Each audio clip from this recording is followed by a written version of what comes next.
A visit to Nabilatuk district in Karamoja sub-region. One notices children between 7 and 13 years busy grazing cattle as their age mates further their education. The district is blessed with 17 government schools, but unfortunately, the rate of school dropout in the area is alarming. In some schools, learners have dropped out due to hunger. When the food is in schools, children are also many.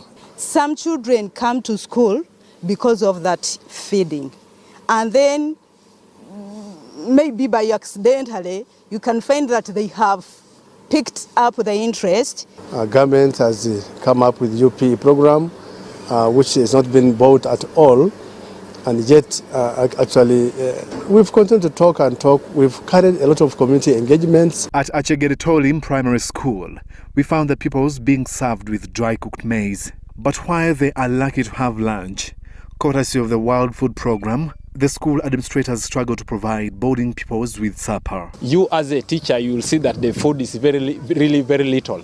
Because even children themselves, they complain that the food is not enough. World Food Program is serving only 30 grams of maize and beans as lunch.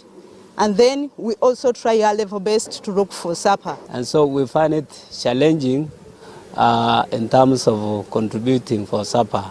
Wesike says that wherever the school runs out of food from the World Food Program, cases of school dropout increases. Last year, World Food Program delayed to bring the food, and the attendance dropped drastically. Mwalim Raymond Korobe, the Nabilatuk District Education Officer, together with Alepa Joseph, the Moroto Inspector of Schools, says the biting poverty coupled with parents' negative attitude towards education has worsened the situation.